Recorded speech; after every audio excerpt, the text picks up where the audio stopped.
Selamat sore Bapak, saya atas nama Widya Liananta Tulus, NIM 20303010, kelas C semester 1 program studi Sosiologi, Fakultas Ilmu Sosial dan Ilmu Politik. Di sini saya akan membahas tentang prinsip sosiologi komunikasi.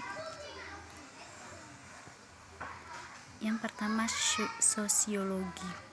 Pietrem Sorokin mengemukakan bahwa sosiologi adalah suatu ilmu yang mempelajari hubungan dan pengaruh timbal balik antara aneka macam gejala-gejala sosial, misalnya antara gejala ekonomi dengan agama, keluarga dengan moral, hukum dengan ekonomi, gerak masyarakat dengan politik.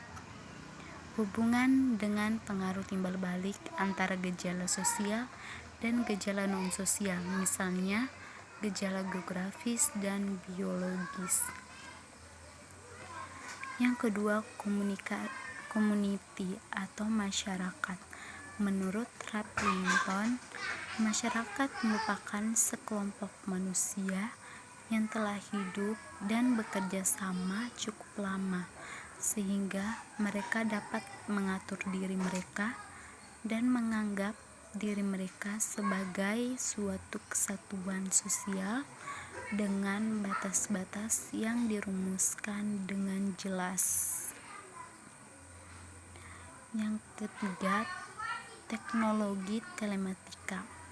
Istilah teknologi telematika atau telekomunikasi, media, dan informatika berawal dari istilah teknologi informasi atau information technology atau IT. Istilah ini mulai populer di akhir dekade 70-an. Pada masa sebelumnya, teknologi informasi masih disebut dengan istilah teknologi komputer atau pengolahan data elektronik atau electronic data processing. Yang keempat, communication atau komunikasi. Tedorson memberi batasan lingkup berupa penyebaran informasi, ide-ide, sikap-sikap, atau emosi dari seorang atau sekelompok kepada orang lain, terutama melalui simbol-simbol. Gardner yang dikutip oleh Mikhail dan Windhal mendefinisikan komunikasi sebagai interaksi sosial melalui pesan-pesan. Maka dapat disimpulkan bahwa lingkup komunikasi menyangkut persoalan-persoalan yang terkait dengan substansi interaksi sosial dengan orang-orang dalam masyarakat, termasuk komunikasi yang digunakan secara langsung maupun dengan menggunakan media komunikasi. Yang kelima, sosiologi komunikasi. Menurut Surjono Sukanto, sosiologi komunikasi merupakan kekhususan sosiologi dalam mempelajari interaksi sosial, yaitu suatu hubungan atau komunikasi yang menimbulkan proses saling mempengaruhi antara para individu dengan kelompok maupun antar kelompok. Stephen F. Steele atau Petrus Andung mengungkapkan bahwa sosiologi komunikasi adalah studi yang mempelajari perilaku kolektif akibat media. Burhan Bungin membagi komunikasi dalam masyarakat menjadi 5 jenis sebagai berikut. Yang pertama, komunikasi individu dengan individu atau antar pribadi. Komunikasi antar pribadi adalah komunikasi antar perorangan dan bersifat pribadi yang terjadi secara langsung atau tanpa medium, atau tidak secara langsung atau melalui medium. Contohnya kegiatan percakapan tatap muka, percakapan melalui telepon, atau surat menyurat pribadi. Fokus pengambatannya adalah bentuk-bentuk dan sifat hubungan relationship, percakapan, interaksi, dan karakteristik komunikator. Yang kedua, komunikasi kelompok. Komunikasi kelompok memfokuskan pembahasannya pada interaksi di antara orang-orang dalam kelompok-kelompok kecil. Yang ketiga, komunikasi organisasi.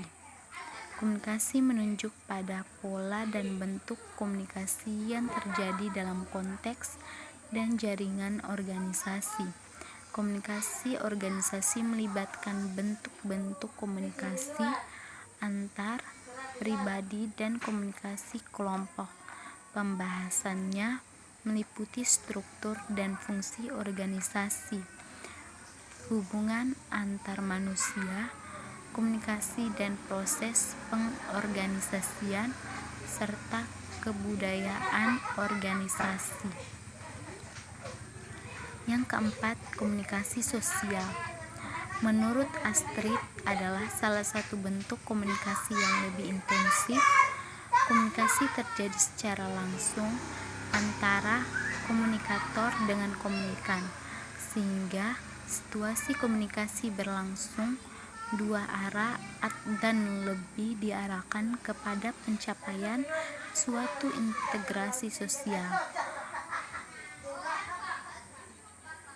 Komunikasi sosial sekaligus suatu proses sosialisasi dan untuk pencapaian stabilisasi sosial, tertib sosial, penerusan nilai-nilai lama dan baru yang diagungkan oleh suatu masyarakat melalui komunikasi sosial. Kesadaran masyarakat dipupuk, dibina, dan diperluas. Melalui komunikasi sosial, masalah-masalah sosial dipecahkan melalui konsensus. Yang kelima, komunikasi massa. Menurut Joseph A. De Vito, komunikasi massa adalah komunikasi yang ditujukan kepada massa, kepada khalayak yang luar biasa banyaknya, yang medianya melalui pemancar-pemancar audio dan visual. Lingkup komunikasi massa meliputi sumber pemberitaan, pesan komunikasi, hubungan komunikan dan komunikator, serta dampak pemberitaan terhadap masyarakat.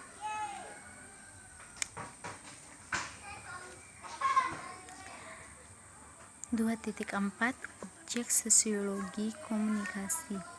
Objek formal dalam studi sosiologi komunikasi menekankan pada aspek aktivitas manusia sebagai makhluk sosial yang digunakan aktivitas sosiologis, yaitu proses sosial dan komunikasi.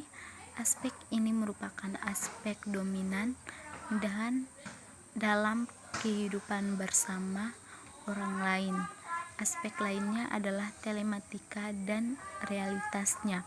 Aspek ini menyangkut persoalan teknologi media, teknologi komunikasi, dan merupakan berbagai persoalan konvergensi yang ditimbulkan, termasuk realitas maya yang dihasilkan oleh telematika sebagai ruang publik baru yang tanpa batas dan memiliki masa depan yang cerah, bagi ruang kehidupan.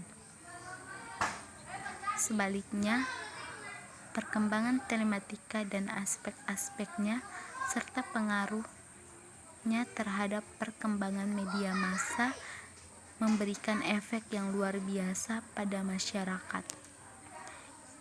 Yang terakhir, kompleksitas psikologi komunikasi. Studi psikologi komunikasi bersifat interdisipliner.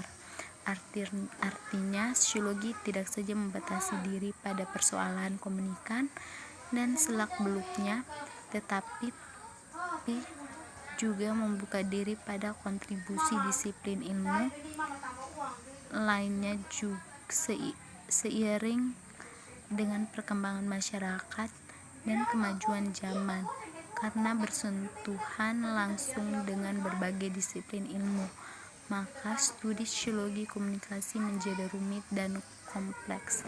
Sekian dari saya, terima kasih.